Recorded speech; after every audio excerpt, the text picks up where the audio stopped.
I am Arshad Nadeem, Olympian javelin thrower. आप सबको पता है कि इंग्लैंड में बर्मिंघम में कॉमनवेल्थ गेम्स हो रही है और आज मेरा फाइनल मैच है जेवलिन थ्रो का। आप सबको पता है कि मुझे एल्बो की और नी की इंजरी भी है। पाकिस्तानी कौम से मैं यही कहूँगा कि मज़ीद मेरे लिए दुआ करें ताकि मैं अच्छा परफॉर्म करूं और पाकिस्तानी कौम के लिए medal जीतूं।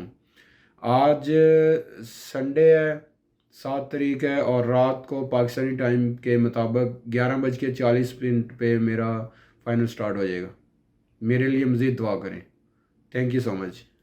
I am Arshad Nadeem, Olympian javelin thrower. आप सबको पता है कि इंग्लैंड में बर्मिंघम में कॉमनवेल्थ गेम्स हो रही है और आज मेरा फाइनल मैच है जेवलिन थ्रो का। आप सबको पता है कि मुझे एल्बो की और नी की इंजरी भी है। पाकिस्तानी कौम से मैं यही कहूँगा कि मज़ीद मेरे लिए दुआ करें ताकि मैं अच्छा परफॉर्म करूं और पाकिस्तानी कौम के लिए मेडल जीतूं। आज संडे है, 7 तारीख है और रात को पाकिस्तानी टाइम के मुताबिक 11:40 पे मेरा फाइनल स्टार्ट हो जाएगा। मेरे लिए मज़ीद दुआ करें। Thank you so much.